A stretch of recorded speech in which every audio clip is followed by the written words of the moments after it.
doomu sang bi di rafetlu nabi bi di salaam donc moom moo représenté xalifa bi.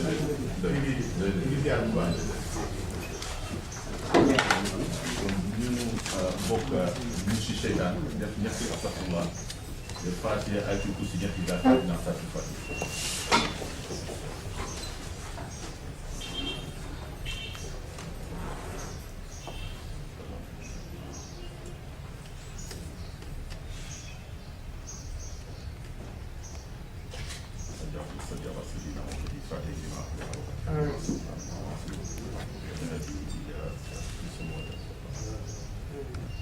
yàlla yàlla jubal jubalal nangul ñu te sellal suñu jëf yàlla yàlla jubal jubalal nangul ñu te sellal suñu jëf Muhammad laa ilaaha illallah Muhammad rasulullah.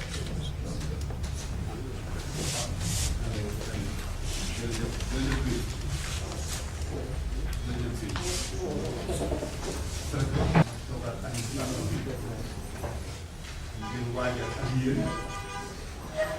mbir moo xam ne bii am naa ko li année mbirum Sénégal ndax lu bokk ci sang bi gis jëfam fii ci région de Dakar mu law ci biir Sénégal ñu mën a teg sa bët ne liggéeyam ñu ko liggéey ak nit am ci yéen te def ko ñun ñëpp di ko gis di ci bàggeel kon dañu am mbégte ak cawarte dala leen bi ngir waajal bés bi dëgg la daan nañu ko waajal sax ay façon waaye ren dañu jàppoon ne ci li ñu gis war na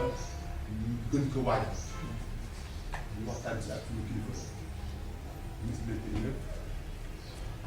Abdoulaye Daouda Diallo ñu jox ñu ci digal wax ñu danañ ci ànd ak cawar loolu moo tax ñu def réunion bi taxee ko préfet fekk ko ak sous-préfet Almadi xam ne jamono yi ñuy passé ñu gën a liggéey te liggéey boobu bu ñu paree ci réunion bi dina ci ay ndigal ngir ngeen gën a jàppale ci wàllu liggéey bi ci fànn boobu ngir réalisation bi ñu daal di dégg ci bés bi ndax loolu laa ko fas yéene ñi ñooy administration bi ni ñu ko fas yéene di def mooy ni ñu ko doon defee démb ak bëgg démb ci jamono mu mën a am ci xew-xew yoo xam ne nii xew-xew mu diine maanaam dañuy ñëw jox yéen ñi xamee ne yéen moom bés bi ngeen expliquer lan moom ngeen di xaar ci administration ndax bés bi lu mu rëy seen bés la ñun suñu wàllu administration mooy ñu jàpp ci ndax njaboot administration bi boo ngeen wax sang bi Mohamed ngeen na ko gouverneur daal jot na ndigal ngir jàpp ci bés bi ni ñu ko doon amee daaw ak daaw jéeg ak daawaat jéeg pas-pas bi gën a yokk loolu nag dañu koy sant njabootu sang bi sant ak tamit am nañ ci sañ-sañ suñu géer ndax nit fu mu nekk ba am fa ndam fi mu cosaanoo am nañu droit tiitaroo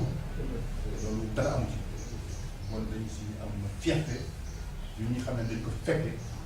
ñu ñëw yàlla ci baaxam ñu war si mën a dugal suñu loxo pour su mën a dugal suñu xel pour su dugal suñu doole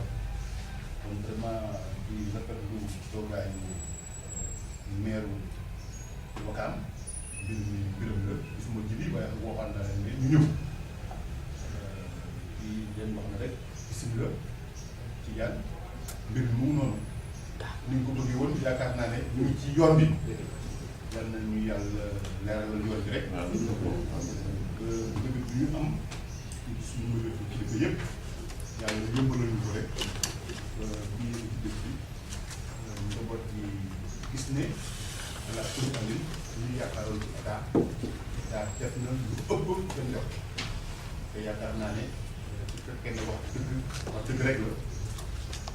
ñu fi nekkee ba léegi ñu waroon def ci dëkk bi ñu koy def waaye ñu am rek yéene ngir yokk kon ñu ngi leen di dalal loolu am na mën naa koo wax ci waraay bi ndax loolu mooy bi di leen jox ak yéen seen kàddu waaw mën na ngeen ko organiser ndax normalement di leen mën a expliquer rek wax ñu lan ngeen mën a xaar ñun dinañ mën a fexe liggéey bi jaare ñu ko bëgg kon loolu daal mën naa ci wax ci jaan ñu jógaloo kàddu bi. kon mbooloo mi teew asalaamaaleykum wa rahmatullahi taala wa barakatuhu ñu leen di jotal suñu nuyoo di leen ziar di leen baal wax di jiital si nuyoo bi ki nga xam ne moom la dalal di gouverneur région de Dakar Cheikh Tidiane Ndoye ak ñi nga xam ne ñoom la àndal jaare ko si préfet région Dakar sous-préfet des Almadies autorité administrative yi fi teew ak mbooloo mi nga xam ne ñu la ñu àndal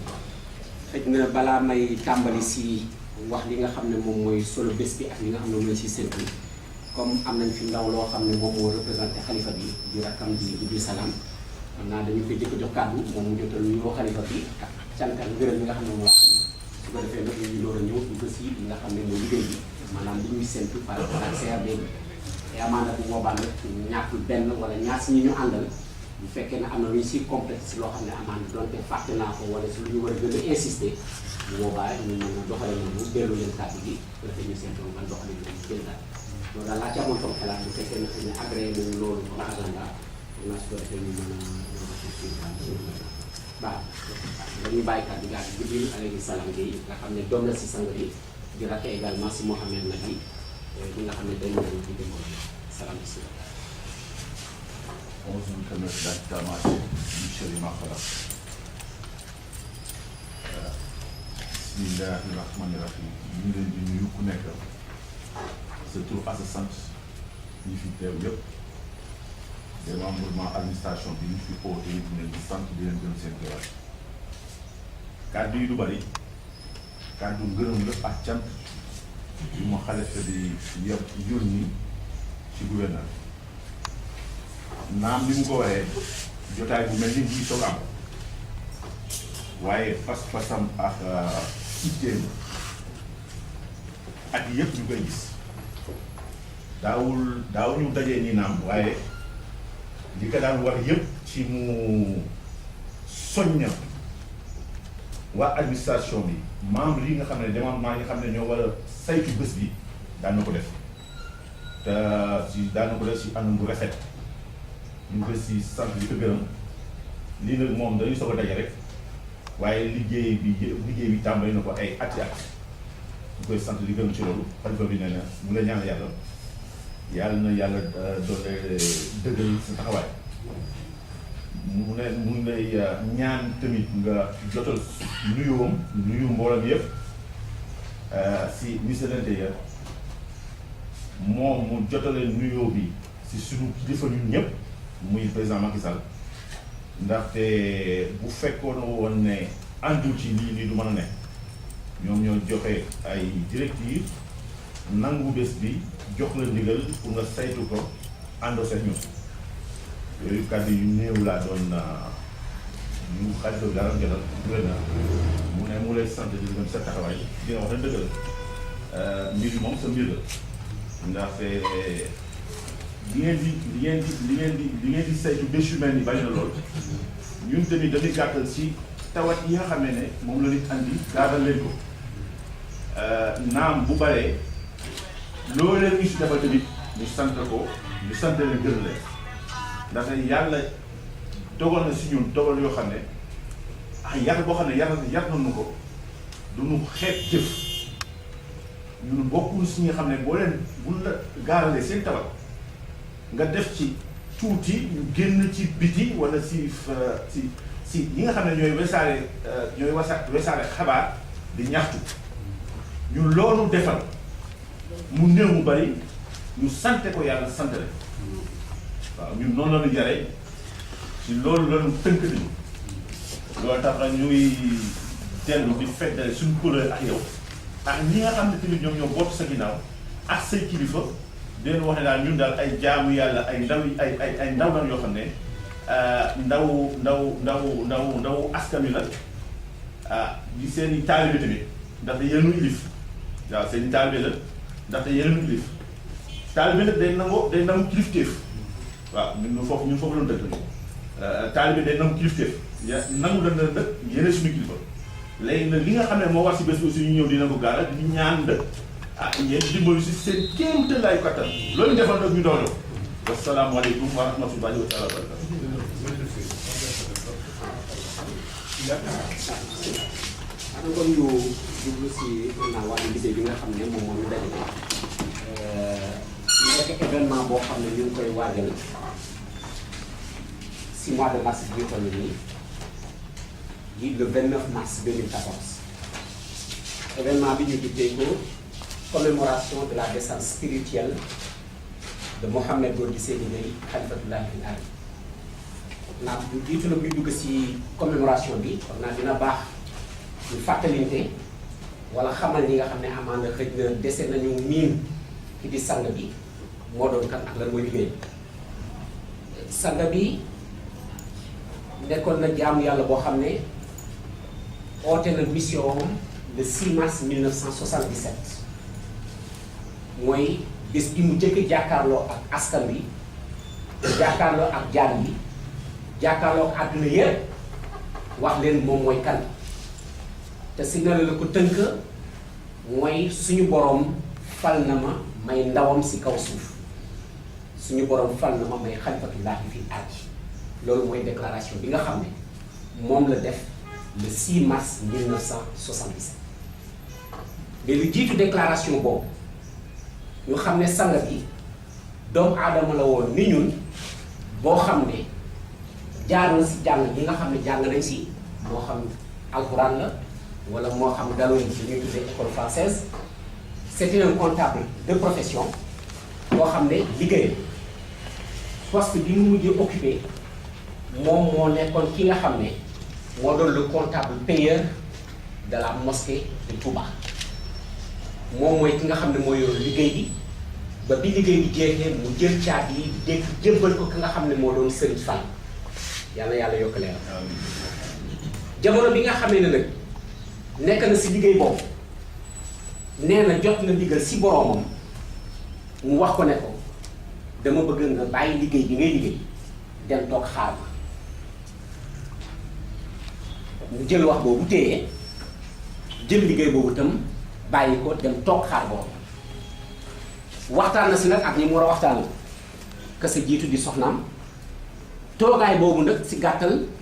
nekk na toogaayu fukki at ak ñeent 14 années yoo xam ne mu ngi toog këram toog di déglu kàddu boromam parce que nee na kàddu gi mu dégg gëm na ne boromam parce que natt na boppam si jaaruwaayam xool fu kat boromam toll ak fu mu toll si boromam te yaakaarul ne def na jëf joo xam ne mun na yaakaar ne kàddu gi mu dégg kàddu googu daf koy nax mu jël 14 ans yooyu toog ko di jaamu yàlla këram rek di xaar digalu borom di ko dalee 63 si la bàyyi liggéey boobu ba 1977 donc le 6 mars 77 si la jox oote mu nekk le premier appel bu mu def jàkkaarloog jàmm durant 14 ans yooyu nag daan na li mu wax daan na nee na daan na diyoo ak boromam daan na waxaan ak moom loolu moo waral livre bi nga xam ne génn na ko après ñu intitulé ko Rêve ou Révélation de 1961 à 2002 mu nekk période boo xam ne daan na si diyoo ak boromam di déggu kàddu boromam moo xam mu jëfe ko si ndigal moo xam mu xaar ba waxtu bi jot si kaw loolu si la oote 6 mars 77 boobu wax ne suñu borom ooteloo na ko si jaam yi si ñetti baat na oo jaamu yàlla si njub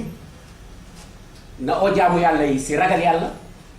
na oo jaamu yàlla yi si sell bii mu ne jaamu yàlla yi nag xàjjewul ak seen daf na képp koo xam ne jullitu yàlla la te dégg sa ndigalu borom sama borom ooloo na ma si mission bi moo xam xaadir nga moo xam laayeen nga moo xam tiijaan nga moo xam ak foo manti bokk loolu moo tax ñabootu Nabilaay bi ngeen di gis nii bu ngeen ñëwee maanaam famille religieuse yëpp elles sont représentées donc loolu mooy kàddu bi nga xam ne moom la jëf et donc mu wax tam ne bi ñu demee ba si kanam ne suñu borom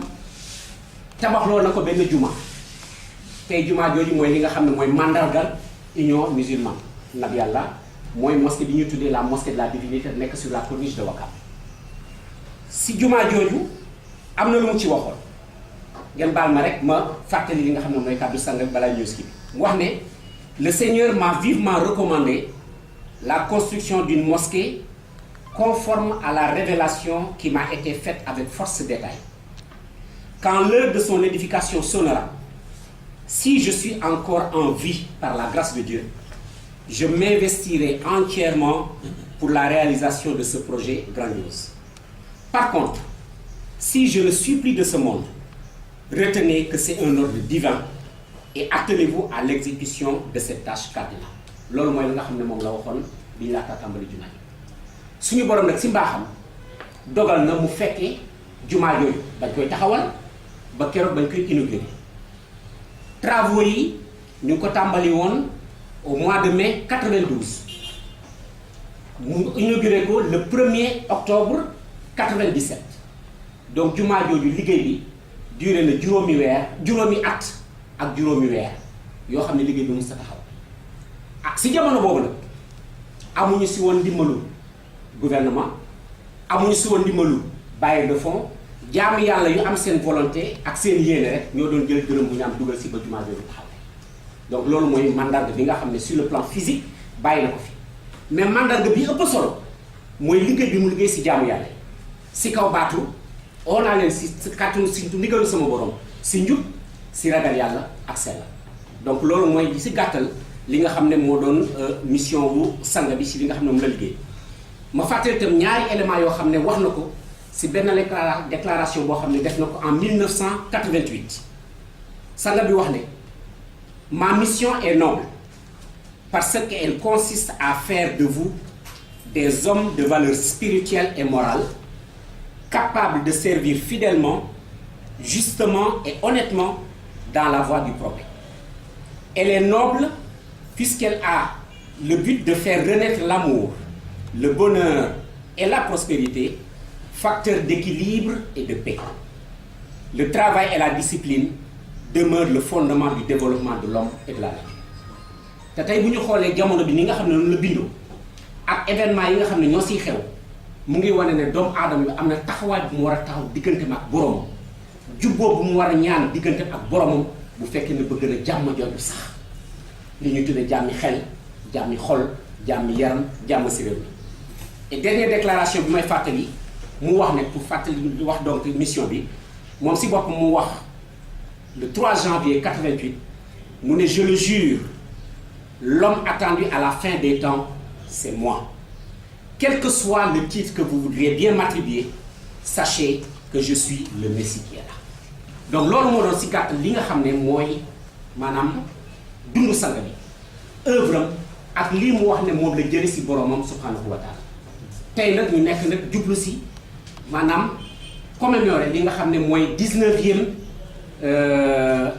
date bi nga xam ne si la wax ne si la ko boromam. falo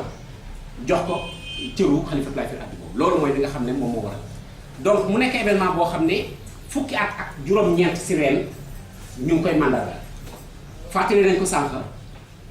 moo xam wàllu état bi la à travers le gouverneur ak yeneen autorité administrative yàgg nañ si dugal seen loxo Jibril alayhi salaam wax na ko ñun nekk ñu ñoo xam ne dañuy viser dara la ñuy viser bu matul ñu génn di xaar parce que wóolu nañu yàlla te doyloo nañu yàlla waaye li am solo mooy que ne képp koo xam ne war nga yëg mission bi képp koo xam ne war nga yëg la ñuy liggéey sanga bi dafa wax ne nañ la oo ci loolu mu fàttali ne mu ne Ibrahima Ngom mii la ko wax ak ñeneen ñu àndaloon mu ne na ngeen waxtaan ak nguur gi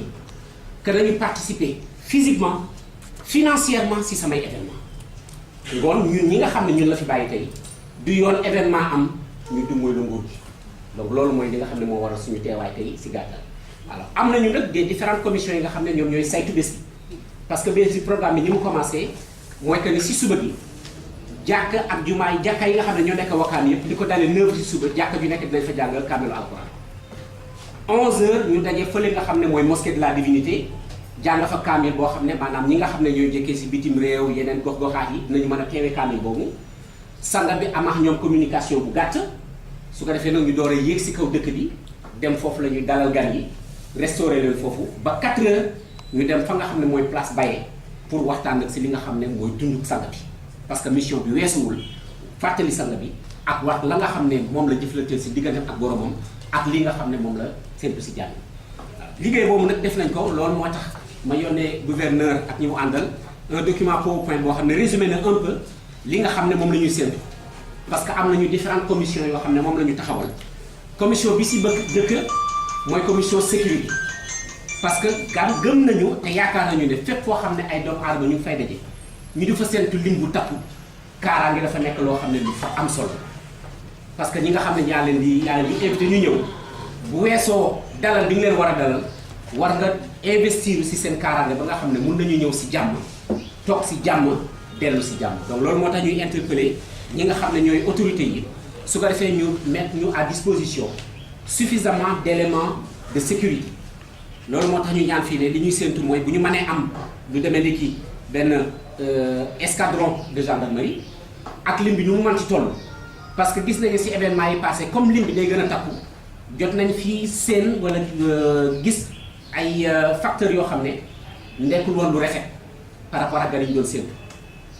il y a 2 ans jamono bi nga xam ne ñu ngi dem di ziar si xabru sang bi am na fa ñetti jaamu yàlla yoo xam ne dañ leen tafu yóbbu seen i portable wala seen i portefeuille te loolu ñun dafay nekk daf ñuy métti parce que kuy oote si diine lu rafet nga bëgg waaye bëgguloo doomu aadama ñëw pour dégg ànd ak yow si dégg si loolu ba pare am lu ko fa naqari donc loolu moo tax ñu ne côté sécurité bi donc bëgg nañu daal nguur gi jàppale ñu si côté boobu donc dama koy tënk rek mais document bi renfermé na tous les éléments su ko defee di si mën a jël li nga xam ne moo si nekk donc soxla nañu demee ni que ay garde-fou ay ambulance ak fourgon sapeur pompier parce que nit ñi dañuy bari jamono boo xam ne itam tàngaay day daal di commencé dugg te nit ñi fu ñu baree bu tàngaay bare rek am na ñoo xam ne dañuy supporter loolu donc dañuy sàkku si nguur gi daal ñu jàppale ñu pour que sécurité bi mat mais surtout lépp loo xam ne mun na nekk ay éléments kaaraange wala loo xam ne ay premier secours la ñu mën si jàpp lu jëm si wàllu commission hygiène ak santé lu si bari en général balaa événement bi démarré dañuy joxe la liste de tous les sites d'hébergement fa nga xam ne fa la ñuy dalal gan yi ak fa nga xam ne fa la ñuy togge ak fa nga xam ne fa la waxtaan yi amee yooyu su ko defee ak service d'hygiène ak sapeur pompier dañ daan falar bu mbir mi daan jublu ñu jaar par exemple désinfecter lieux yooyu donc xool site d'hébergement yi xool est-ce que l'aspect sécuritaire fa ñuy toggee par exemple am na ba nga xam ne lépp luy loraange ñu mën ko prévenir mën ko moytu alors en général dañ daan def réunion préparatoire ak comité d'hygiène et de santé ak centre de santé boo xam surtout ñu mën ñu jàppale si côté boobu en même temps également daan nañu souhaiter district bu Wakam ñu mettre à disposition des ambulances ñun tam si suñuy relation daan nañu sàkku ñu xam ñu ñëw jàppale ñu si côté boobu donc loolu mooy li nga xam ne moo jublu si wàllu côté santé bi en même temps daaw defoon nañu benn poste de santé avancé ren dañu séntu également def 2 ba si ñetti poste de santé avancé ñu ngi jàpp également benn cérémonie de remise de don de sang boo xam ne chaque année ñu ngi ko bëgg a ñu ngi ko bëgg di def daaw def nañ ko ren tam ñu ngi koy def samedi bi jiitu événement bi le 29 mars le 22 mars astafurlah donc jël nañu déjà attache u hôpital principal joxe nañu seen kàddu pour ñëw mën na def recueil don de sang boobu alors également souhaité nañu def des mises en place de points d'eau parce que gis nañ ne bu nit ñi baree mar mi tam dina bari donc ñu mën a détailler ba nga xam ne nit ñi dinañ leen mën a servir sans pourtant mu créer des problèmes alors beneen côté bi nga xam ne également ñu ngi si sàkku ndimbal mooy wàllu électricité parce que gis nañ ne événement yu demee nii électricité daf si am solo parce que la ngay soxla si wàllu sonorisation ak éclairage donc li ñuy ñaan si njiitu Sénélec ak ñamu àndal mooy que zone Wakam bi au moins 72 heures avant l'événement ñu mettre ko hors délestage bésu événement bi et le lendemain parce que si la ñuy def débâchage bi ak delloo matériel beeg yooyu donc daal mu nekk juróomi fan ouvrable yoo xam ne dañu ñaan Sénégalais bu ñu mën a accompagner ba nga xam ne donc côté électricité duñu si am problème wàllu protocole loolu dinaa ci gën a échanger après ak gouverneur par rapport à éventuellement les autorités yi nga xam ne dinañ leen séntu pour que bu ñu ñëwee ku si nekk sa gëdd ñu mën la ko jox benn ñaareel bi également bu fekkee ne autorité bay teew na te xëj na temps de parole bi doyul que ñu xool ordre de préséance ba xam kan mooy njiitu état bi kan moo ko représenté ak ñan la ñu mën a bàyyi kàddu yoo xam ne dinañ ko mën a échanger avec le khalife donc loolu également dinañ nekk na loo xam ne dañ ciy bàyyi xel toujours boole ka également la mise en place matériel bi nga xam ne moom la ñu war a utiliser wàllu assainissement donc daan nañu sàkku chaque année également avec waa CADAC wala yeneen ñi ñu daan jàppale ak surtout ONAS pour que également ñu mën a def également donc des curetages niveau caniveaux yi ak nettoyage point yi nga xam ne dañ ko sujet mu nekk insalubre parce que gan buy ñëw également am na lu muy séntu te wax nañ ne gan mën nga ko tere lépp ba mu des nekkal yu mu gis donc je pense que taaral dëkk bi am na ci solo seetal ko am na ci solo mais surtout également que sécurité bi nga xam ne moo ci war nit bañ fa loru bañ si gaañu si caniveau yooyu donc curtage boobu bëgg nañ ko donc danañ def en général benn intercommission avec la mairie de Dakar ak district de santé bi pour que au moins détails yëpp ñu mën si dugg mairie Yoff ak Ngor dañ leen daan également toujours impliqué pour que ñoom tam ñu seet lan la ñu war a mën a jàppale parce que gox bi benn la dëkk bi benn la également et surtout li ci am solo également mooy mosquée divinité daan nañu def également balaa événement bi ñu taaral ko nettoyé ko donc foofu si daan nañu def appel à bonne volonté.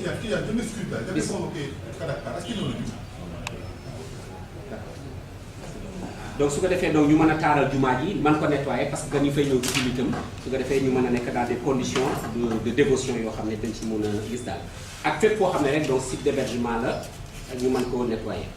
alors benn problème bi nga xam ne bokk na si li ñuy gën a jànkuwanteel également c'est le côté de la logistique moo xam ay estrade la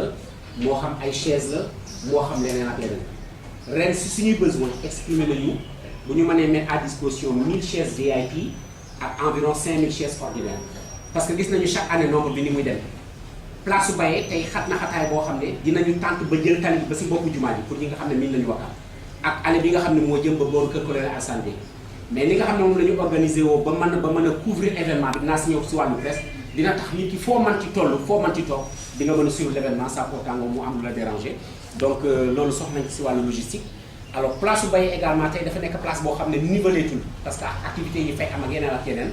de sorte que ñi nga xam ne ñu ne côté logistique ak installation yi souhaité woon nañu bu ñu leen mën a mettre à disposition également ay camions suuf lu toll si 5 camions ba si 6 su ko defee nga xam ne bu ñu nivelé ñi nga xam ne dinañ ñëw di julli bu ñu leen laalalee laltu yi au moins du ñu toog si ay xeer wala loo xam ne mun na leen lox donc loolu rek moo tax ñu sàkku éventuellement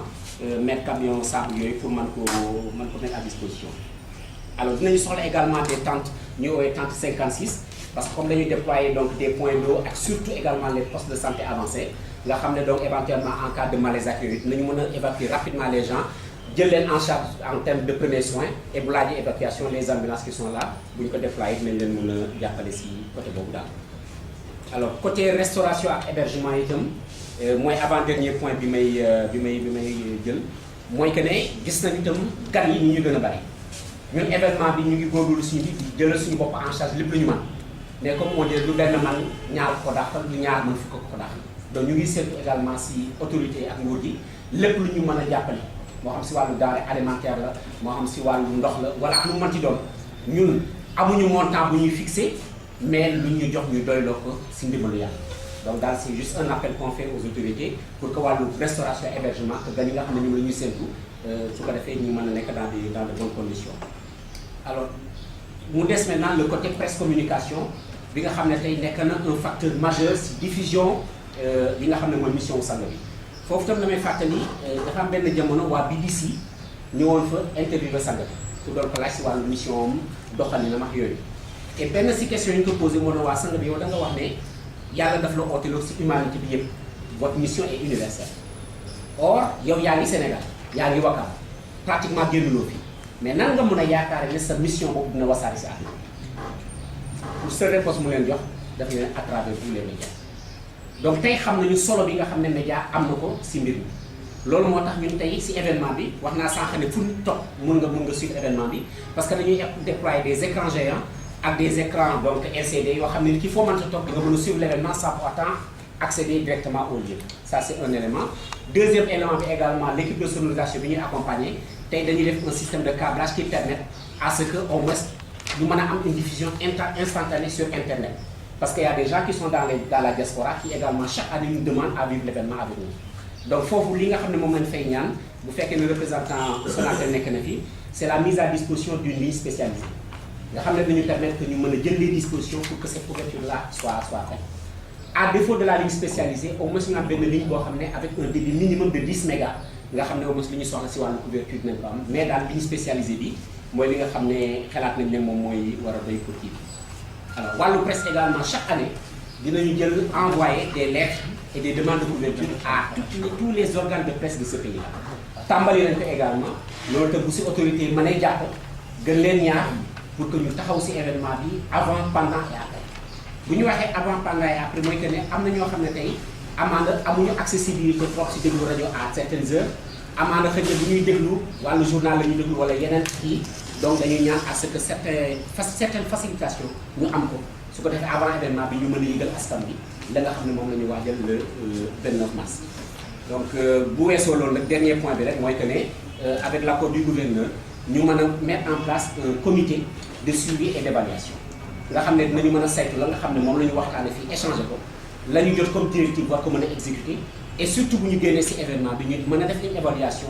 toogaat ak autorité wax leen notre niveau de satisfaction. man je ne parlerai jamais ñun boog duñu wax jamais un niveau d'insatisfaction maintenant par contre on peut parler de niveau d'amélioration maanaam loo xam ne xalaat nañ ne beneen yoon bu ñu ko taaralee wuñ ko gën a yokk mu baax mais ñun moom lépp lu ñu jox doy loolu bu dara ñëw itam ñu ànd ak yàlla dañ daal am lu def di mbax donc daal si gàttal daal loolu mooy ah dégguma ah toujours dara ñëw moom daa moom donc loolu mooy li nga xam ne moom laa bëggoon a wax si gàttal bu fekkee ne nag amaana am na lu ma fàtte wala loo xam ne xëy na jotuñu ko amélioré su ko defee ñi ma àndal complété ko di ko ñaanal yàlla lépp lu mu sumbati yàlla si yàlla di ko ndax bu dëkk yàlla léegi ñu yàgg nañ ko dëkk daaw defe naa ñëw nañ fii ak moom réunion bëggoon nañ ko yàlla dogalu ko kon ren di nga xam ne si la ko yàlla dogal ñu koy sant yàlla di ko sant di ñaan yàlla yàlla ko yàlla yokk nga fajal ko aajoom di sant it suñu suprême wax dëgg yàlla ndax moom depuis boobu ba léegi ñu organiser moom ay CRD ba daaw yoon bi yëpp ñoo moom ko ànd ba ren itam taxawaayam benn la wax dëgg yàlla fële si suñu nu tuddati suñu commune arrondissement donc moom tamit ñu ngi koy gërëm di ko sant di beral nuyoo itam am madame l'adjointe au gouverneur ndax bi nga xam ne gouverneur dafa voyagé boole ko ak ñun ba ñu ñëw seet si ko wax dëgg yàlla recevoir nañu teral ñu tatagal ñu def li nga xam ne moom la ko kilifaam sante woon def naa moo waral bis bi kon ñu ngi lay gërëm yow tamit di la sant di la ñaanal yàlla ñun nag li nga xam ne dañ ko ci dolli rek defe naa ne ñi ñu jiitu wax nañu wax bi yëpp liñ ciy dolli rek mooy xam nga wàllu jigéen moom ñun ñoo yore wàññi te comme ñoo yore wàññi nag ñun bu ñu moytu sax ñu wax ne xëy na lépp loo xam ne dafa jëm si biir lu ñu war a seet la te it nag jigéen amul doole te mbooloo mi it wax dëgg yàlla chaque année ñu ngi liggéey waaye comme ni ñu ko waxee rek bu ngeen ñu doole it dañuy doole sant yàlla rek te gërëm leen waaye ñi nga xamante ne ñun ñoo ko yore nag yàlla dogal na bu événement bi jotee nag yi daanu ci waxaan Ngor Yoff ba Géejawaay ba Kër Njaay Lo dafay bari te lépp ci biir mbooloo nag la te nag yooyu dafa am loo xamante ne moo koy accompagner donc moo tax ñu ngi wax ak commissariat bu ñu mooy à la sécurité alimentaire pour mu jàppale ndax li nga xamante ne dafa jëm si wàllu ceeb ñun bu ñuy xool une moyenne xam naa dañ ne sax du ñu wax waaye fokk la ñu junjalee ngir ngeen xam bu ngeen ñuy jàppale si yan fànn ngeen ñuy gën a jàppale moo tax dañuy junj rek donc bu ñuy xool ci quartier yi ci point de cuisson yi maanaam quartier bu nekk ñaare dina mën a am lu man ba juróom benn mbaa sax juróom ñaar ba fukki point de cuisson bu demee ni cité avion am na fukki point de cuisson ak lu dem loolu moo tax ñu dégager une moyenne bi ñu dégager pour sac de riz dañ ne peut-être 5 sacs de riz par carte bu ñu ne 5 sacs de riz par carte bu ñu ko jëlee multiplier ko par 40 dugal nañ Ngor Yoff ak Ouakam parce que tamit bu ñoo xaabaabal ndax ñu nit am na loo xamante ne dañu ko siy dugal dañ ciy dugal suñu loxo comme li wala fa rek ndimbal na ci fekk loxol borom donc loolu moo tax xëy na bu ñu dégagé une moyenne daf ñuy génneel 200 sacs li def 10 tonnes donc loolu la ñu xaw a xayma ci ceeb bi bien nga xam nañ ne di ko ëpp dina ko ëpp ndax bu ñu jëlee Ngor jël Yoff jël Wakaan jël Géejawaay bu Kër Njaayloo foofu yëpp dañ fay soxla ay denrées alimentaires ci wàllu diwlin bi aussi la même chose dañu xayma peut-être 200 à 300 bidons de 5 litres dañu xayma 200 à 300 bidons de 5 litres donc li ko dalee ci pomme de terre oignon moutarde.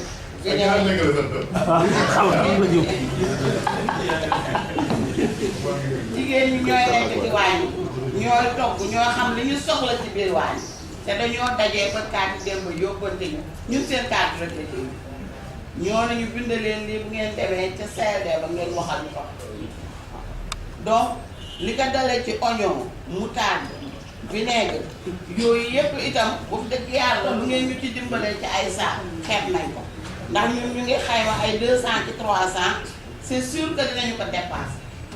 mais nag lu ngeen ñu ci dimbalee ci ay kees rek xeeb nañ ko tey nag CRD bi tey la waaye nag sang bi daf ñu bàyyiloon ñaari événement daf ñu ne woon ne sama ëllëg bu ma génnee àddina wan leen gannaaw bàyyi naa leen ñaar muy sama anniversaire boobu anniversaire mosquée de la Divinité te anniversaire mosquée de la Divinité heure bi lañ koy waajal bu ñu waajalee lii ba nga xam ne liggéey nañ ko ba pare lu sa des dañ koy jël dencal ko anniversaire mosquée de la Divinité anniversaire mosquée de la Divinité boobu au mois de juin lay doon loolu moo tax loolu yëpp ñun jigéen ñi ñun toggkat yi ñun borom waay yi ñun ñi nga xam ne ñooy teeru gan yi ñun loolu yëpp lañu boole tënk ngir waajal suñu bopp ci ñaari événement yooyu donc ci gàttal daal ci wàllu waañ wi daal loolu mooy précision yi nga xam ne ñun moom lañ ci gën a def li ci des nag assistance sanitaire bi dëgg la dina am ay postes yoo xamante ne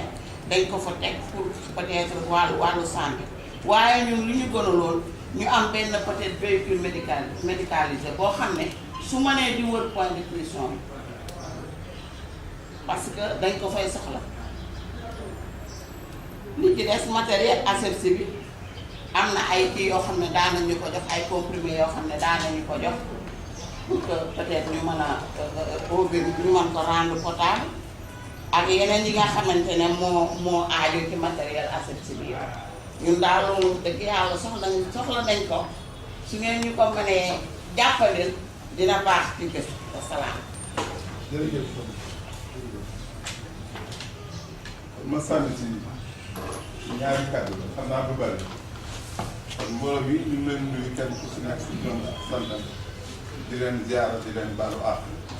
di ñaan yàlla mu defal ñu njëkkal ak yéen ñu doon jaar yow ñu di ñaan sang bi Mouhamed Gorgui Syll gi xalifatullahi fil ardi yàlla yàlla yokk leeram yokk suñu leer yokk leer bépp jullit ci daraja yonent bi sallallahu alayhi wa sallam di ñaan Mouhamed Nabi ibnu Mouhamed Gorgui Syll gi xalifatullahi fil ardi yàlla sàmm ko sàmm njabootam aar ko aar njabootam yàlla jàppale ko si mission bi ba mu yeggale ko si jàmm ci daraja yonent bi sallallahu alayhi wa sallam di gërëm gouverneur nag ndax gouverneur il faut ñu gërëm ndax taxawaay bi nga xam ne moom la taxaw si région bi te taxawaay bi ñu bari seetlu ci taxawaay bu rafet bi nga xam ne moom lay liggéey si région bi kon gouverneur dañ lay ñaan ñaanal yàlla jàppale la si sa mission boobu nga nekk yàlla na si yàlla jàppale di gërëm nag préfet Almadies ndax gis nañu sous préfet Almadies taxawaay bu muy taxaw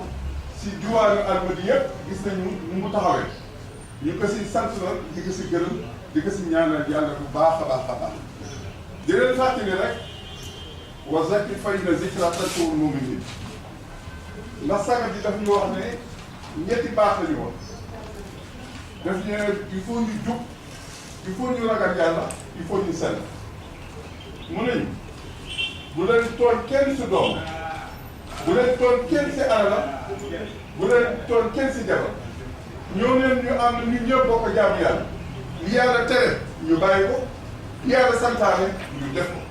sang bi lii la wax lii mooy war a sang man nag boo gisee ma jël kàddu gi ndax Cheikh Tidiane daanaka li ñuy war a wax yëpp Cheikh wax na ko waaye dafa am leneen loo xam ne dama siy dolli ndax dafa am ay pèlerins yoo xam ne dañuy jógee Ngor te pèlerins yi mat nañu 3000 à 4000 pèlerins yoo xam ne ñooy jógee Ngor ñëw Wakam léegi nag des fois dañuy am problème mu transport ma ne woon ne bu ma ñëwee fii dinaa ko soulever bu ko defee bu ñu mën a jàppale si moyen transport boobu ñu jàppale na si loolu daal moo doon suñu doléance bi nga xam ne moom la waa Ngor indiwaale moo tax bu ma ñëwee fii ma yëgal leen ko di ñaan administration si wàllu sécurité si wàllu hygiène si wàllu santé si wàllu assainissement ak ñu xam ne nii mbéngeen yeeg gaañee yi dañu ko bëgg di ko fàttali yooyu xam naa dañu ko am beneen façon bu ñu koy doxalee ndax noonu lañu ko baaxoo di def ci fànn boobu. man insisté woon ñu yëpp Kadakar ñu fekk réunion xam nga doon laaj ñu def ñoo yore mbirum nettoiement ci wàllu région wu Cap-Vert mënoon nañu bàyyi mairie yi rek xam nañ ne doole boobu mairie Ouakam amu ko am na ci nag yoo xam ne nii wax nañu ko ci wàllu curage caniveau yi préfet dina am lu ñu ci wax ci fànn boobu waaye li gën a am solo rek wax fàttali waa Kadakar ñu xam ne ñoom ñooy toog fii mooy seetal dëkk bi ak seetal tefes gi ndax foofu ñun ñëpp dañu koy dem dañu koy liggéey waaye wax na ñu taaral gox bi ñu ne Ouakam rek Ouakam village intéressé te Ouakam village intéressé léegi ëpp na ñu ko amee woon ñu nekk xale loolu sant yàlla ñu si boole yor dañ si boole yor ñu naan dañ si boole sax kër Ndiaye waaye xamul sax boole bu si baax moom loolu xam ne rek wala bi benn la mu nekk mbir moo xam ne am occasion la service d'hygiène yëpp ngeen promoté wu des possibilités de saupoudrage une meilleur assainissement de la côte. Bon li ñuy wax rek mooy jox commandant de compagnie bi mu rassuré leen ci wàllu sécurité. jël naa moom ñu xam ne moo fi toogal commandant de région ak commandant de compagnie moom mooy adjoint commandant de compagnie. maa ngi nuyu ñëpp si seen tur ak seen sant te di rafetlu jotaay bi tey comme ni ko gouverneur waxee ci wàllum sécurité xanaa di leen wax rek ne na seen xel dal daañu def suñu kéemtalaay kàttan def lépp luñ mën pour mën a couvrir assurer sécurité bi si bés boobu ndax tey jii doon na seen bés mais tamit damay jàpp ne ñun ñëpp ñoo ko moom bu réussir tey ñun la. genre ndaje yi nag bëri métti na lool am na ñoo xam ne dinañ ñëw pour ñaan am na ñoo xam ne ñëwuñu pour ñaan waaye lenn rek laa leen di wax ñun dinañ def suñu képp laay kattan dinañ def lépp luñ mën pour xëy na yenn yi bañ faa am donc di dalal seen xel lépp lu ñu mën a kii rek dañ ko def. Les sapeurs-pompiers en partie de sécurité. Allez-y. Monsieur le gouverneur, merci. Donc maa ngi gërëm ñëpp sax ñëpp di leen nuyu seen tool seen sant comme ça comme yéen daanaka am ñu jot parce que événement bi day événement boo xam ni ñun ñëpp ñoo ko bokk maanaam day ñaan yàlla rek yàlla yóbbuñu fekk jàmm mën fekkee ak dal ak teewe problème sécurité bi ñu nekk nag ñu sapeurs-pompiers ñu daan def si événement service bi yëpp loolu lañ fas yéene di ko defaat maanaam bu mu yokk bi moom duñ ko wàññi ku ci nekk dañuy indi ay ambulance yu doy nañu un personnel boo xam ne dañ mën a accompagner pèlerins yi fu ñu nekk ñu nekk ak ñoom au moins su amee koo xam ne gaañu na su mën a traiter sur place ñu traiter sur place su bari évacuer ñu évacuer donc c'est le problème aussi problème fourgon bi nga dem na di ko wax donc le problème des fourgons ñun duñu mën a si jël fourgon teg ko sur place maintenant parce que fépp foo xam ne fi ñuy toggee la wala fu soxla ndox bu fekkee am ngeen moyen bu ngeen def ndox mën na ñëw may leen ndox mais su fekkee benn fourgon wax day nekk sur place ne à votre disposition donc du mën di wax au moins ngir soit hydraulique ñu fekkee ñu oto mën na ñëw taxaw heure bu ñu soxlaa ndox mën na ci dugal personnel boo xam ne xob bañ a ñu am ndox def sur place mais suñu fourgon mën na stationné sur place quoi. loolu c'est une solution. ok mais bu weesoo loolu. voilà. bu dul loolu moom bu dee personnel moom dañuy indi personnel bu doy bu ñëwee ak ay ambulance bu ñëw gaari sur place ba tey nag yéen ceeb. Donc pour nous, les moyens humains seront sur place, l'ambulance sera sur place. Au moins deux. Okay? Ils prennent des engagements ici. Hein? Dès que des seuils, ils ont des engagements. C'est rien, ça grave, ils sont là. Voilà. Allez-y. Vous n'êtes pas très intéressé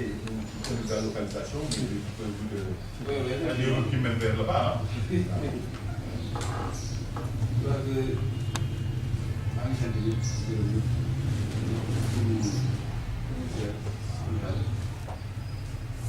commissaire central yi Abdoulaye Diop yaakaar ni ku koy seede rek war nga ko seede ñun ñëw moom jëm ci sécurité ak donc man mi ko fii représenté incha allah bu ma yeggee liñ fi tënk dinaa ko yaakaar naa ni matukaay nit di waree dinañ ko ba sooba yàlla peut-être que zone boobu ci zone gendarmerie nationale la ñun tam gendarmerie bu soobee yàlla daa ñëw jàppale ko nii ñun ñëpp benn Merci beaucoup. Maintenant, ça c'était des aspects de sécurité. En ce qui concerne le budget, c'est le budget. Là, on a des besoins exprimés de vous revoir. jërëjëf gouverneur maa ngi sant mbooloo bi di leen gërëm comme ni ñu ko daan defee chaque événement ak bu nekk dañ daan def bu ñu ñëwee avance une semaine dañuy am ay guddi yoo xam ñoom la ñu àndal su ko defee site d'hébergement yëpp dañ koy recensé suñ ko recensé une semaine voire 5 jours avant désinfecté yooyu yëpp désinfection bi day tax yow bu fa nekk dañu wàññi yooyu en même temps bépp microbe bu fa nekk durant tout le séjour mën naa am yàlla def microbe bu ñu la dañ koy daal bu ñu jógee ci désinfection bi aussi dinañ recensé waaye bi leen recensé bu pare jigéen ñi dañ leen formé ci hygiène alimentaire formation mi ngi aaje ci objet bépp boo xamante ni objet bu suyee la dañ koy séparé ak ki nga xam ne mooy ci denrée alimentaire su ko defee ñuy ñaan comme waa Kadakar la wala dina la mën a indil ay spray ay bac à su ko defee ñu wàññi nañ def ay bac à su ko defee dégg ñu yeeg waa si ko rek ak lu mën doon ci ko bu fekkee ne am na réseau d'assainissement pour jaar na fay sotti ndox bu fekkee ne am na tamit ñu def ay usage de fortune mooy tax ndox mi des ndox yi ci biir ak sotti ñuy raxasee sotti ko su ko defee ñu désinfecté bu loolu weesoo aussi bu fekkee ne point d'eau yi robinet la du am problème mais bu fekkee ndox la boo xam dañ koy def ci dañ koy jëlee fa ñu ko def ci bëri ko il faut que ñu def ci chlore moom la ñuy wax chlore résiduel local pour que au moins durant une séjour boo xam ne du am benn tooke boo xam ne dina tax wala buñ tooke bu ci duggee dina ko su ko defee tamit bidon yi wala bërigo yi ñuy def ndox aussi dañ koy sellal ba mu set boobaa ñu leen ko xool lu ci mën dem leen ko wax bu loolu weesoo aussi tamit surtout séparation objets yi ak denrées alimentaires souvent dañuy dugg ci wàññi mais dañuy xool mbal mi ak fi ñuy toog dañuy dégager loolu dañ ci insister chaque année ñu ciy dimbali su ko defee ñu amee ay bactéries yu bëri dañuy teg ko de côté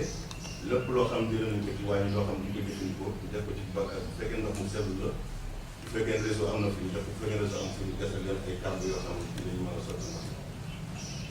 su ko defee aussi lépp loo xam légume la muy salade muy lu mu doon tamit ñu javeliser ñu boobaa dañ taxaw dina leen ci jàppale ñaareel bu aussi tamit ñu nangu kenn kuy jógee fenn ñëw di ko jaay ñam boo xamante ni ci sell ñuy jaay ci mbedd mi di profité ci occasion mu boobaa dina indi à jamais su ko defee dinañ béyee ci loolu dinañ installé aussi ay trappe à bouillon. Trappe à bouillon mooy si panne ndox yoo xam ne dañ ko jafe da ngay raxasal muy toog kat yi bala ngaa toog wala ngay laal dara ñu ngi raxasal ñii jëfandikoo ñaari ko suñu kii raxas ak seen loxo soxna sànq mu doon wax ay comprimé ak tàttam. te am na yu ci monsieur de son yoo xam ne am nañu lu woo ko war nañ ko dina ko def à votre disposition comme yaay borom loolu moo tax wala géré aussi am na ci produit aussi am na ci waa pour daal soobee yàlla nañ ko daan defee daaw pour def naa ni pour être pratique il y a une semaine avant est-ce que mën nañu fixer date bi ak Diagne fixer date bi xam ne test yi de contact ñu commencé def seen opération yi. parce que ñun en général li ñuy suggéré mooy le week-end qui précède l'événement déjà ñu mën a dem ak def ak ñoom la visite des lieux parce que da fekk ñu déterminer les sites de cuisson point chaud yooyu yëpp su ko defee bu ngeen jëlee seen repérage ba pare yeneen xool maintenant seen chronogramme est-ce que da ngeen di démarrer immédiatement wala c'est à 24 ou 48 heures de l'événement mais ce qu'on souhaite daal mooy au moins à partir du samedi 22 bu ñu mënee def la visite des lieux bu dee week-end bi arrangé leen ñu mën ko programmer en semaine avec éventuellement nos divers éléments daal mais au moins que ça se fasse au plus tard dans ce cas le lundi 23 ou 24 waaw waaw incha allah. la santé docteur. maa ngi nuyu mbooloo bi yëpp nekk si bureau bi leen wax ne au niveau du district ouest jàlloon na ko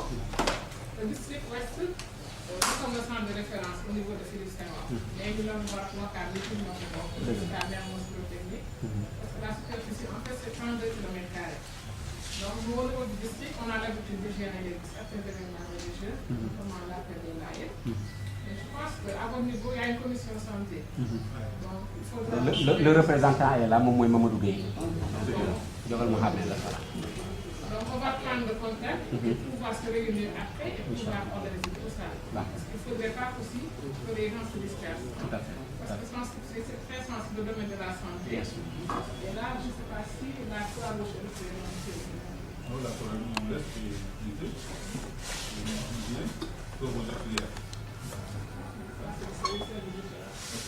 On va essayer de voir avec la Croix-Rouge. Parce que l'année dernière, on avait un appui en médicaments de 300 000, une valeur de 300 000 francs. Et donc, le centre de santé de Ouakam, donc là, c'est sur la dans l'aire de géographie du centre de santé de Ouakam. Donc, on va essayer de voir les médecins qui sont là-bas pour pouvoir gérer. En principe, si c'est de l'organiser, ça ne pose pas de problème. Il faudra quand même qu'on se voit et que la semaine prochaine, on va pouvoir organiser. Donc, bu ñu génnee léegi rek on coordonne déjà avec Mamadou. Oui,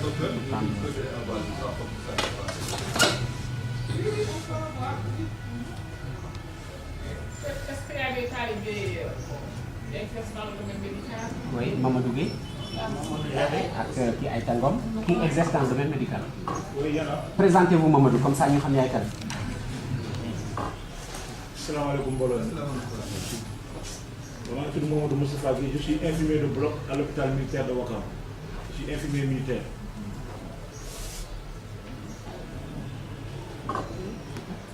Il y a également Aïta Ngom. Moi, je m'appelle Aïta Ngom, infirmier centre Aïta Ngom, district ouest. Je pense que tu pourras être le... Aïta Ngom. Oui, Aïta Ngom. Porte le nom de ma grand-mère. Ah. Oui, dañu ma la ñu c'est vrai.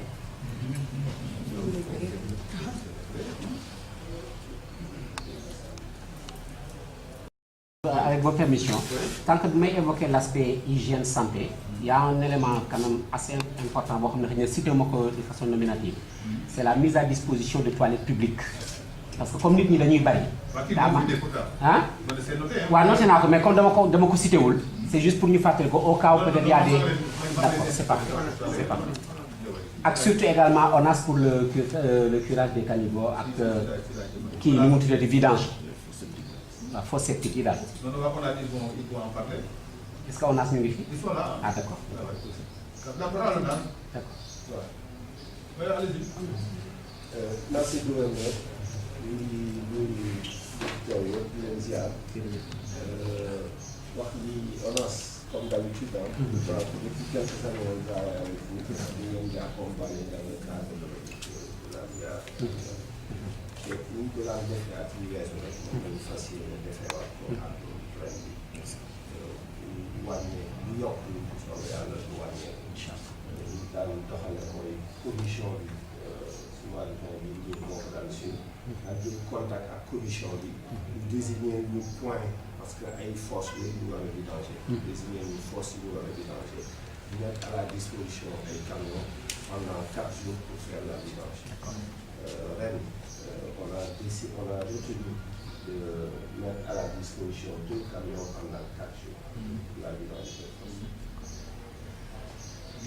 Vous n'avez pas de mobile? Toilette mobile, d'habitude, ça ne ferait pas. Comme vous le savez, monsieur le gouverneur, on est dans le cadre. Votre marché là? De toute façon, on va rendre compte. Il y a des nouveaux combien? Alors on avait parlé d'une dizaine, mais bon, comme on dit rek luñ si am ñu jël parce que bon nit ñi bari nañu te c'est pour vraiment éviter que mu am voilà une sensibilité wala de la gêne par rapport aux divers pèlerins quoi. Mais sinon au moins le minimum qu'on souhaite avoir au moins mu nekk donc 5 à 6 minimum ici. Votre cérémonie de don de sang, c'est vous? Voilà, ça c'est nous, donc c'est le samedi 22. Donc, les deux pères, vous êtes tous invités à venir également faire don de votre sang. Hein? Parce que quartier bu mel ni Médina xam nga dafa lu xew. En général à chaque village kenn curé point de prison yi nekk foofu. Donc dañuy ñaan bu ñuy ñëw peut-être ñu indiwaale ay tuyaux yu gudd yoo xam ne dina permettre la au moins ñu fa andi curage parce que quartier bi dafa lu xew oto xalis. En général, commission bi moo ñu daan désigner kër yi ñuy curé wala commission bi moom moo ñu daan désigner kër yi ñuy curé. En tout cas, ça c'est toujours fait à la satisfaction. D'accord. Parce que moi, mais en même temps, c'est bon à trouver pour avoir enfin, toujours voilà, le NAS a étudié de renfort. Par exemple, voilà, chaque fois de l'État pour le Merci. Caracas. Merci, gouverneur.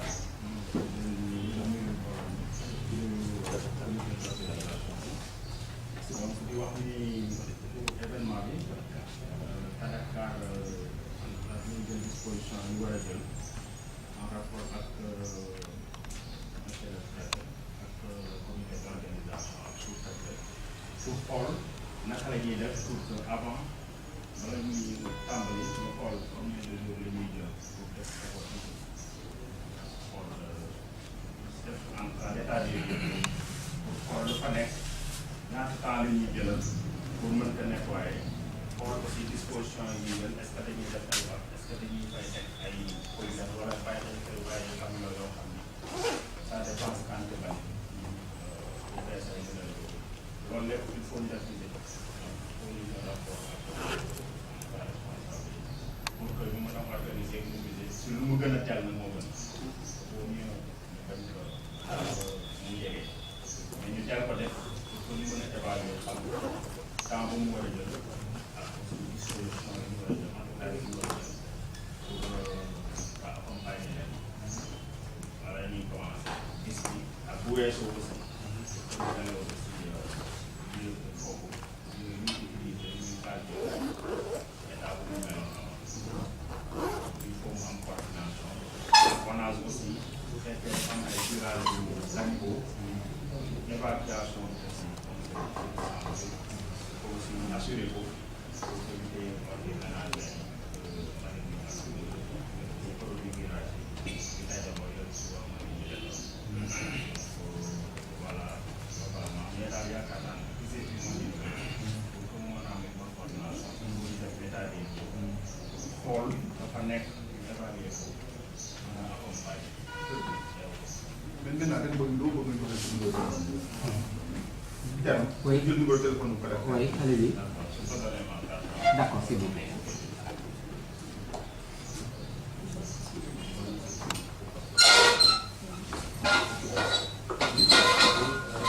C'est-à-dire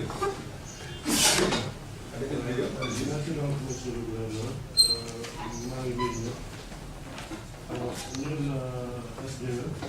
en ce qui nous concerne, nous allons faire attention que durant la période d'une grande perturbation dans les zones qui sont concernées.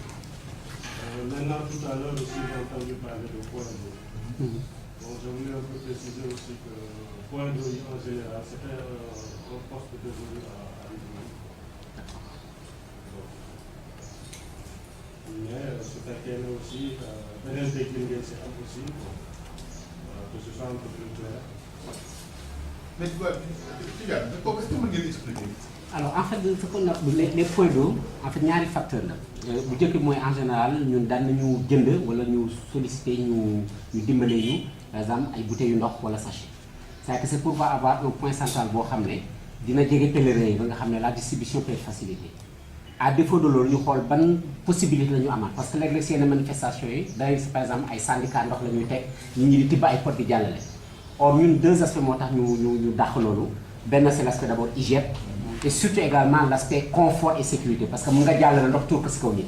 Or bu dee bouteille wala sachet xëy na donc là ça facilite un peu plus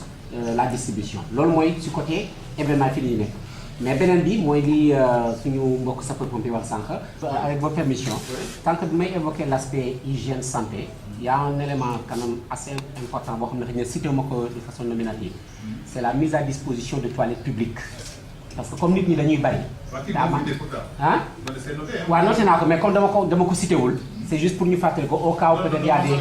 d'accord c'est parfait ak surtout également ONAS pour le curage des caniveaux ak kii li mu tuddati vidange waaw fosse septique yi daal. est-ce que ONAS ñu ngi fi. Ah d'accord.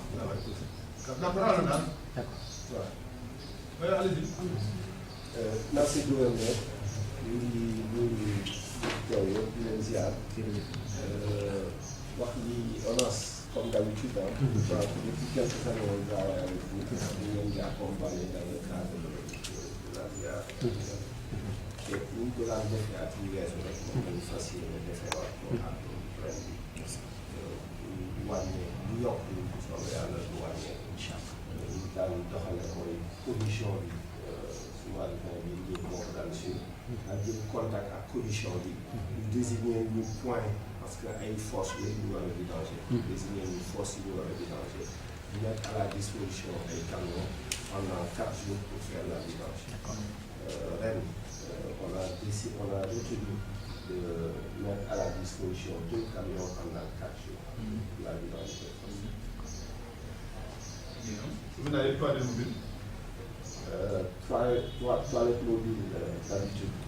ça ne ferait pas, comme vous le savez, monsieur le gouverneur, on est dans le cadre. Votre marché là? On va faire de marché. Vous pouvez faire d'efforts, hein? Pas d'efforts? De toute façon, on va rendre compte. Il vous faut combien? Alors on avait parlé d'une dizaine mais bon comme on dit rek luñ si am ñu jël parce que bon nit ñi bari nañu te c'est pour vraiment éviter que mu am voilà une sensibilité wala de la gêne par rapport aux divers pèlerins quoi. Mais sinon au moins le minimum qu'on souhaite avoir au moins mu nekk donc 5 à 6 minimum 10. Votre cérémonie de don de sang, c'est vous? Voilà, ça c'est nous, donc c'est le samedi 22. Donc, les deux terrains, vous êtes tous invités à venir également faire don de votre sang. Hein? Parce que quartier bu mel ni Médina xam nga dafa rukkay. En général à chaque village kenn curé kii point de prison yi nekk foofu. D'accord. Donc dañuy ñaan bu ñuy ñëw peut-être ñu indiwaale ay tuyaux yu gudd yoo xam ne dina permettre la au moins ñu pas livrer ces curage parce que quartier bi dafa rukkay oto xalis En général, commission bi moo ñu daan désigner kër yi ñuy curé. Commission bi moom moo ñu daan désigner kër yi ñuy curé. En tout cas, ça c'est toujours fait à la satisfaction. D'accord. Parce que moi, mais en même temps, c'est bon à trouver pour avoir ay enfin toujours union de l'autre. Bon, le nat avoir étudié de renfort. Par exemple, voilà, chaque fois de l'exemple pour les mooy surtout également la mise à disposition de suffisamment d'eau dans les zones de cuisson parce que foofu ñoo dañuy soxla ndox donc foofu également c'est des points d'eau pour ñu mën a approvisionner par rapport à seen wàllu service bi sapeur hydraulique ak ñu nee na ñu bañ a couper ndox si kër yi si bés bi.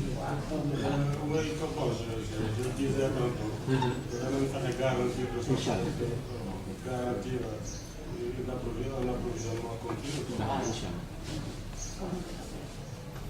Hydraulique. Merci monsieur le gouverneur. Bon, pour voir hydraulique bi ngay defee comme ni ñu gunge yeneen éléments yi ñun ay camions citernes rek la ñu def ci travail waa sapeur léegi da ngeen di wax ñaari camions citernes ngeen. yow ñaari nga mën joxe yow. waaw pour l'instant Alou Seydou Dem sama patron. waaw léegi mu ngi présenté excuse am ndax dafa nekk mission. mais def ni moom pour l'instant am na benn camion bu disponible benn camion citernes. pour le moment. waaw pour l'instant. ok d'accord. léegi après ñu ngeen xalaat ñu wax ko léegi ñu jël ko noonu ñu xool. foofu est-ce que potence sori na ko. potence. ñu ngi wootee waaw. comme si tey kaw lu wala si la bi de.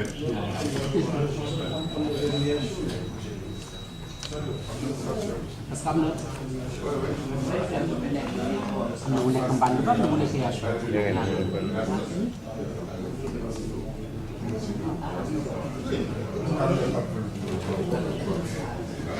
waaw. le préfet me dit que avocat bi pas de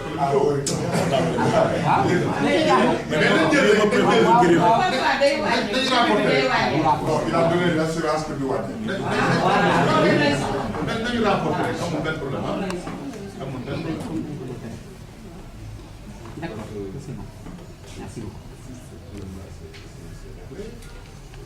Maintenant, avec le courant, l'électricité, la Sénélec. salaamaaleykum. Waaleykum salaam. ñoo ngi nuyu ñëpp di sant di ñaan yàlla dugg si te génn si ak réussite. bon comme ni ñu ko waxee donc day demander ordre de l'estage du 26 au 31. donc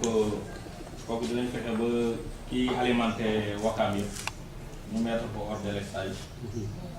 bon ensuite dinañ fexe ba jour événement bi le 29 ñu am fa benn équipe de permanence pour en cas intervention yu ci kër yi wala ci fi ñuy defee événement bi. li ci des boobu xam naa dañuy programmer benn jour de visite bu ngeen jàpp. ñu def visite des lieux. pour xool réellement la lañu war a def foofu. su laajee entretenir ak réseau bi. ñu def entretien réseau bi. bon parce que commencé woon nañu suñu entretien pré-hivernal. donc semaine boobu bu tombé beneen zone on va surseoir pour affecter ko au niveau de Wakam pour def suñu entretien waaw donc je pense que bu ñu yàlla jëmale daal incha allah du ngeen am problème ci affaire bi. DMTA. merci mais dégg nga mu wax tuuti naa ne. tribune. non non waxoon tuuti de.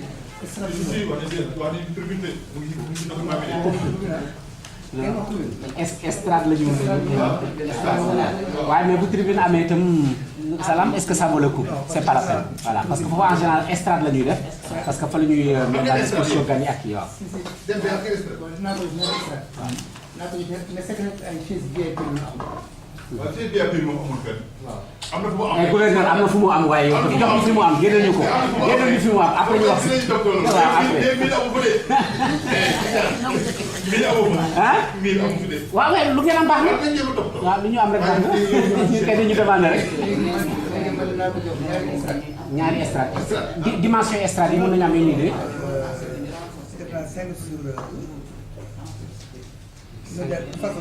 D'accord. Donc deux estrades, hein? D'accord.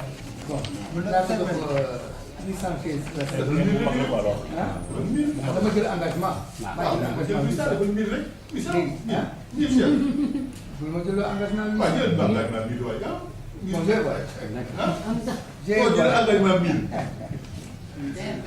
waaw dinaa jël engagement ndax sama goro. mais naa jël engagement dafa 1000. donc deux estrades 1000 chaises. ak 50 barrières. dégg nga. kañ la may barrière nga ni. ah mais am na barrière danaa ko. ah c'est très bien. def nga ça en barrière. non 50 barrière. après bon après ñu gën a avec moi. c'est bon voilà. Au niveau des tentes amu leen ci. non amul tànn. amul tànn tànn boobu seen njëriñ non am tànn. d'accord. am na tente DPC. tente yu bëri yooyu est-ce que arrangé nañu yooyu. yu bëri yi ban façon. tente DPC. moom moom ak moom weer. mooy 50 mooy 30-56 waaw. Ils ont demandé des temps 50. DMTA.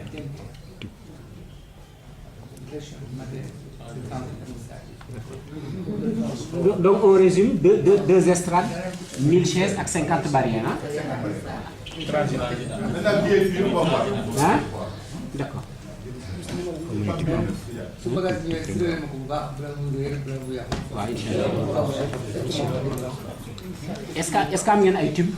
non amul tube. Vous n'avez pas de tube, d'accord. Le tube il faut boire des côtés de yow.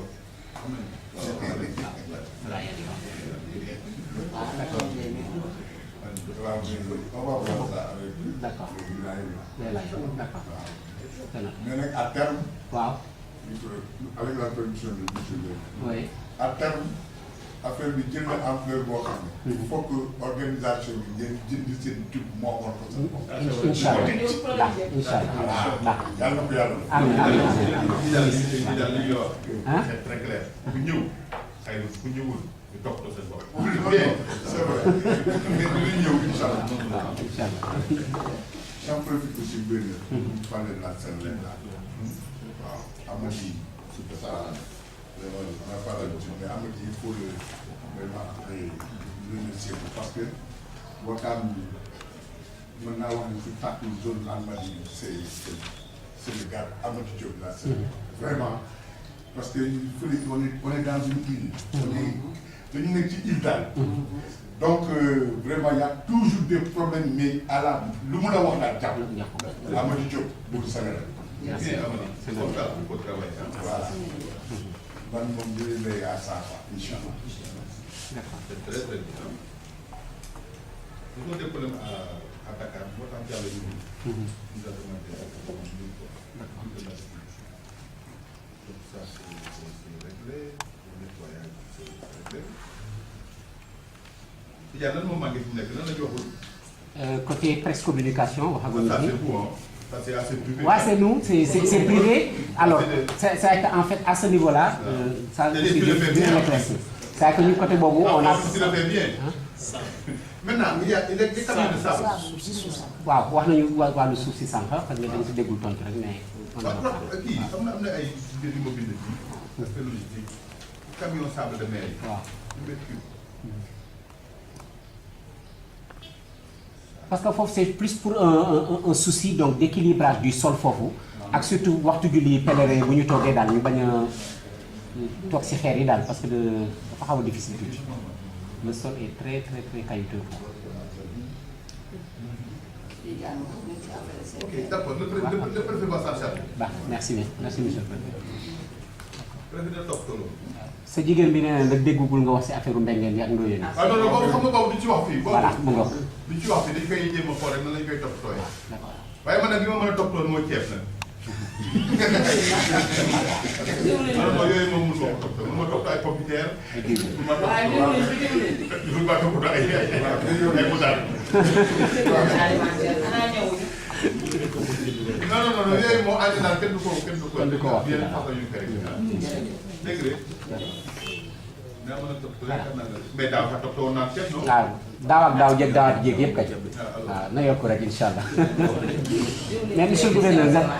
nga permettre ma rek ma insister quand je parle de la presse c'est surtout par rapport également à la RTS quand même comme aussi c'est. Voilà mais en général la presse privée ñun on s'en occupe chaque année. waaye Sonatel on les a interpellés aussi. mais je crois que comme ce que nous avons vu ici. li ñu gis. waaw waaw. mooy que yéen comité d'organisation bi. da ngeen di def ngeen rencontrer. waaw Sonatel d'accord. comme ça ñoom dañuy consolider seen développement. waaw appuyer leen ci moom. waay. bu ko defee toute la circulation bi nga xam ne. d'accord. mooy ñaari fànn rek moo am ci liggéey bu mel nii mooy benn topp li nga xam ne mooy liggéey bi la sa kilifa jox di président de la République ñaareel bi am ci yàlla donc ñun ñëpp loolu la ñu incha allah parce que ñu def ci liggéey bi lépp loo xam ne motuwaay la bu ñu si war a jël war ko superviser si ndigalam danañ ko def ñi nga xam ne noonu la ko sant ci loolu incha allah réunion bi nga xam ne comme d'habitude chaque fois bu dajee mel ni amee daf ñu jox ndigal ne au moins 10 jours avant da ngeen di déplacé wu ànd ak le sous-préfet bu fa nekk nga dem ànd ak service administration yi ne mun ñu ñàkk dem fa am ñoo xam ne seen présence c'est obligatoire mais affaire sécurité bi nga fi réunion restreinte toog xool situation bi li ñu tënk fii ci réunion bi di jël ay engagement fan la toll ci mise en place bi nga xam ne lépp loo xam ne dañ ko war a jubbanti ñu mën ko jubbanti sur place lu ñu war a améliorer ñu améliorer parce que xam nga réunion mën nga am ay projection mais sur le terrain am na yeneen question yoo xam ne mën na judd parce que tey jii wax ngeen mais par exemple problème parking foofu kenn amatoo ko mais yooyu c'est des questions qu'on règle sur le terrain et incha allah donc ñun danañ travailler avec yéen gendarmerie le sous-préfet les autres services danañ def déplacement ñëw foofu personnellement def fa rajo waxtaan yi mais au moins 10 jours avant pour ñu mën a jël motuwaay yi nga xam ne moom la am na benn question également boo xam ne am na solo lool mooy soxna si dafa ne da ngeen abattage bi rek abattage yooyu également il sera important que ñu xam fan la parce que dans le cadre de l'hygiène bu ñuy rey mala dafa baax ñi nga xam ne ñooy élevage di ko fekkee ak service d'hygiène pour que ñu mën a saytu lañ koy rey ñu bañ a am benn danger si ñi nga xam ne ñoo koy donc loolu aussi dana baax ñu intégré le dernier point mooy y a le service national d'éducation pour la santé ñu taxaw maanaam genre xeetu daje yi la xam ne bari na ay jumtuwaay yoo xam ne dañ koy dimbalee médecin bi nga xam ne moom mooy gérer événement bi pour dimbalee seen d'hygiène ñoom aussi incha allah xam naa yaakaar ne sous l'autorité du président gouverneur mën nañ liggéey ak ñoom parce que am na genre éducation bari boo xam ne ak ndimbal yoo xam ne mën nañ ko indi donc ci loolu daal gouverneur ñun nous sommes sous votre autorité lépp loo xam ne motuwaay daal incha allah pour que bés bi ñu paree ñu xam ne ñu ci war ñu ñëpp ku ci nekk sa wàll def nga ko danañ ko doxal noonu dinañ fa teew ànd ak seen sous-préfet jël motuwaay yi ñu laaj incha allah. généralité bu préoccupation yi ngeen wax chef service yu tontu waaye mise en œuvre bi dama koy delloo autorité administrative ak sous-préfet en relation rek avec le comité d'organisation pour que ñoom ñu mën a définir le moment voulu les moyens à mettre en œuvre pour l'exécution des tâches.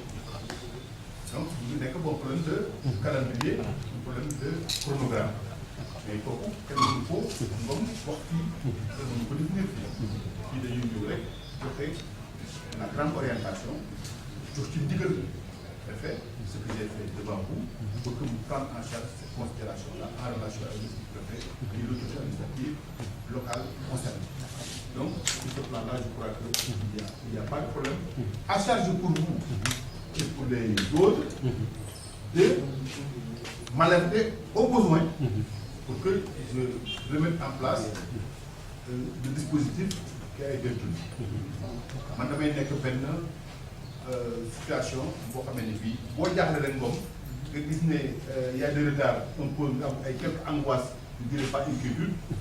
mën nañ ko jël contact ak man ma laaj sous-préfet préfet fan ngeen toll ci mise en œuvre liggéey bi xam ne dañ ko àtte woon fii ci CRD donc sur ce plan là je crois que war na mën a dalal seen xel et à la poli aline mbir mi am nañu ci expérience boo xam ne bii ci suñu vécu collaboration de judo parce que du tey rek comme ni ñu ko expliqué yàgg nañoo liggéey ak yéen ci préparation bi ci bés bu tedd bi kon loolu yëpp dañ ci capitaliser ay expérience ak ay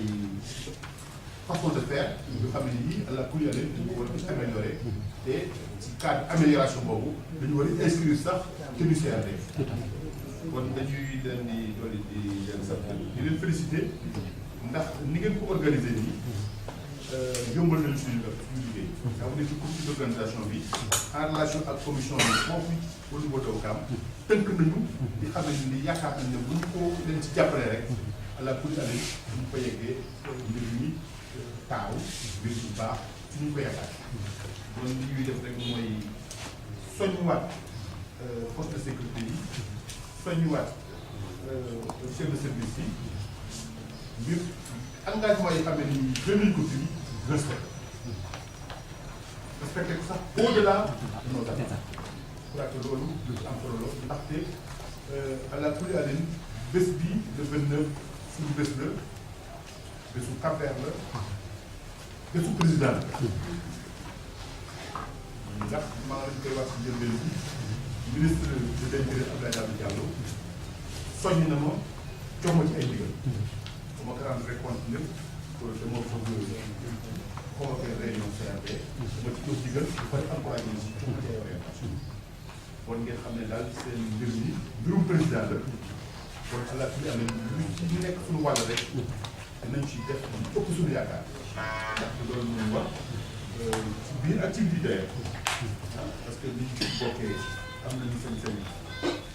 wax ko te di ko wax avec beaucoup de fierté waaye ci leen wax na rek àlla fi am ñu ko yeggee li ñu ñaan yàlla rek mooy ñun ñëpp ñu xam ne ku nekk wàll bi xamante bi moom lañ ko doon xaaree yàlla jàppale na ko ak ñaanu sangam bi ba yaakaar yi yegg foo xam ne fii ñun ñëpp dina nekk mbégte suñu maa moo doon di leen sant di leen gërëm di wax nag jigéen ñi di leen seen mbirum wàññi dinaa ci dox ndax ñu ngeen koo xam ne rek te sanga bi wax ko ci njëlbeen bi moo tax ñu ngi koy ziar di ko wax di teeloo ñu di gën a tedd sanga bi Mouhamed dana ko ñu ngi koy vraiment ziar ñuy gis liggéeyam ak taxawaayam ñaan yàlla jàppale ko ndax ndond moom maa ko yàlla jàppale la waaye ndond Mouhamed Seyni yàlla ko leeral dina yomb téye ndax yàlla mu la koy téye kon vraiment préfet yaa ngi doog a ñëw kii nag suñu événement la ñun dañ def ay événement Cap-Vert yoo xam ne nii buñ ci bokkee dañu koy fësal loolu suñu autorité yi mën ñu ko tere ndax loo xam ne dañ ci bokk nag dañ koy fësal yàlla ñu si ñu jàppale kon ñu mbir mi ni suñu mbir la dañ koy def lu ëpp suñu attribution institutionnelle vraiment préfet mooy di ko remercier di ko féliciter ndax moom jaxasoo na ak yéen waaye mooy da ci bokk soo bokkee dara da nga ci góorgóorlu doo xaar ko ci soñ wan préfet mooy nit ñi noonu jàpp rek ñu ko doon jàpp vraiment di leen sant voilà je voudrais encore une fois vous remercier. Nous sommes au terme de notre réunion d'aujourd'hui, qui, comme vous le savez, est consacrée à la préparation de la descente spirituelle de son vénéré Mohamed Seyni samedi, et l'événement religieux qui aura lieu le 2014. Ce matin, nous avons fait le point avec une copie d'orientation sur l'état de la préparation de cet événement religieux. Les engagements ont été pris par les services de l'État et nous veillerons à l'exécution des tâches déjà définies ici en relation avec les responsables ici présents. Mais je voudrais seulement rappeler que nous avions été destruits par le ministre de l'Intérieur, qui à la suite du chef de l'État nous a demandé de nous accompagner dans la préparation de cette organisation et faire en sorte que ce qui est attendu de l'État puisse être exécuté de la manière la plus éloquente du point de vue de vos attaques. Je voudrais encore une fois vous dire l'engagement du service de l'État, du secteur administratif de la région de Dakar, pour qu'ensemble nous puissions arriver à faire en sorte que l'état de la préparation soit au fond. C'est pour que nous puissions nous tous nous rendre compte que tout ce qui était attendu de l'État a été exécuté à la satisfaction du gouvernement.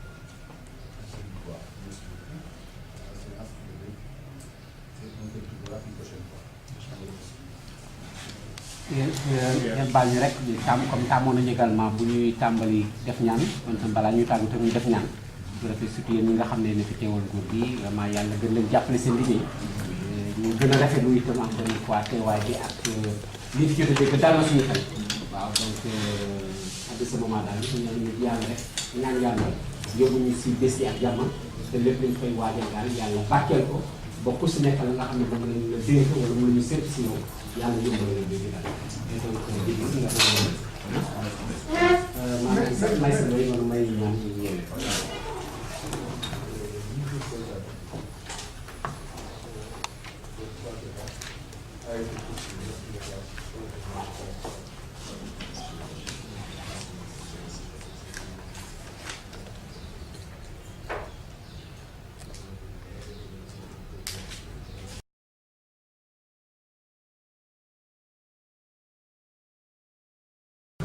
jërëjëf bu préoccupation yi ngeen wax chef service yi tontu waaye mise en œuvre bi dama koy delloo autorité administrative bi préfet ak sous-préfet en relation rek avec le comité d'organisation pour que ñoom ñu mën a définir le moment voulu les moyens à mettre en œuvre pour l'exécution des tâches. Donc, il n'y a pas de problème de calendrier, un problème de chronogramme. Mais il faut que nous nous définir. Puis de la grande orientation, sur ce que préfet, ce que j'ai fait devant vous, pour que vous preniez en charge cette considération-là en relation avec le préfet et l'autorité administrative locale concernée. Donc, sur ce plan-là, je crois qu'il n'y a pas de problème. À charge pour vous et pour les autres de m'alerter au besoin pour que je remette en place le dispositif qui a été tenu. Man damay nekk benn situation boo xamee ne bii boo jaaxle rek ngoom nga gis ne y a des retards on peut am ay quelques angoisses je dirais pas inquiétude mën nañ ko jël contact ak man ma laaj sous-préfet préfet fan ngeen toll ci mise en œuvre liggéey bi xam ne dañ ko àtte woon fii ci CRD. Donc sur ce plan-là je crois que war na mën a dalal seen xel. et à la Cour Aline mbir mi am nañu ci expérience boo xam ne bii ci suñu vécu collaboration de judo. parce que du tey rek comme ni ñu ko expliqué yàgg nañoo liggéey ak yéen ci préparation bi ci bés bu tedd bi kon loolu yëpp dañ ci capitaliser ay expérience ak ay façon de faire yoo xam ne nii à la Cour Aline dañu ko war a améliorer te ci cadre amélioration boobu dañu war a inscrire sax te du CRD. kon dañuy leen di doole di leen sant di leen féliciter ndax ni ngeen ko organiser nii yombal nañu suñu liggéey. daa mu nekk ci comité d'organisation bi en relation ak commission bi foofu au niveau de Ouakam tënk nañu di xam ne ni yaakaar nañ ne bu ñu ko leen ci jàppale rek à la Cour Aline suñu ko yeggee mbir mi taaw mbir bu baax suñu ko yaakaar kon li ñuy def rek mooy soññuwaat force de sécurité yi soññuwaat chef de service yi ngir engagement yi xam ne ni gën nañ ko fi respecté ko sax au-delà de nos attentes. Je crois que loolu lu ci am solo la ndaxte à la Cour Aline bés bi le 29 suñu bés la bésu Cap-Vert la bésu président la ndax maa ngi koy wax ci njëlbeen bi ministre de l'Intérieur Abdoulaye Daouda Diallo soññ na ma jox ma ci ay ndigal bu ma ko rendre compte ne dama bëgg convoquer réunion CRD ma ci jox ndigal bu pare encouragé ma si jox ma ci ay orientation kon ngeen xam ne daal seen mbir mi mbirum président la kon à la Cour Aline ñu nekk suñu wàll rek dinañ ci def lu ëpp suñu yaakaar ndax loolu mënu wax ci biir activité parce que nit ñi bokkee am nañu sañ-sañ wax ko te di ko wax avec beaucoup de fierté waaye ci leen wax na rek à la Cour Aline ñu fa yeggee li ñu ñaan yàlla rek mooy ñun ñëpp ñu xam ne ku nekk wàll bi xamante bi moom lañu ko doon xaaree yàlla jàppale na ko ak ñaanu sangam bi ba yaakaar bi yegg foo xam ne fii ñun ñëpp dina nekk mbéyte maa ma doon leen sant di leen gërëm di wax nag jigéen ñi di leen seen mbirum wàññi dinaa ci dox ndax ñu ngeen koo xamee rek te sang bi wax ko ci njëlbeen bi moo tax ñu ngi koy ziar di ko wax di teeloo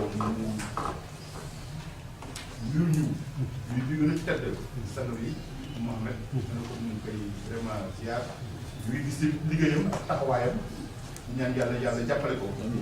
ndax ndond moom maa ngi yàlla jàppale la waaye ndond Mouhamed Seyni yàlla ko leeral dina yomb téye ndax yàlla moo la koy génn kon vraiment préfet yaa ngi doog a ñëw kii nag suñu événement la ñu leen def ay événement Cap-Vert yoo xam ne nii bu ñu ci bokkee dañu koy fësal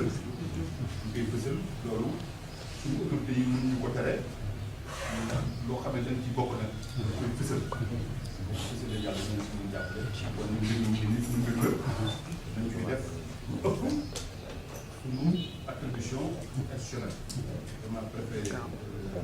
mooy di ko remercier di ko féliciter ndax moom jaxasoo na ak yéen waaye mooy da ci bokk boo bokkee dara da nga ci góorgóorlu doo xaar ko ci soñ wan préfet Mbodj ñun noonu dañ jàpp rek ñu ko doon jàpp vraiment di leen sant voilà je voudrais encore une fois vous remercier.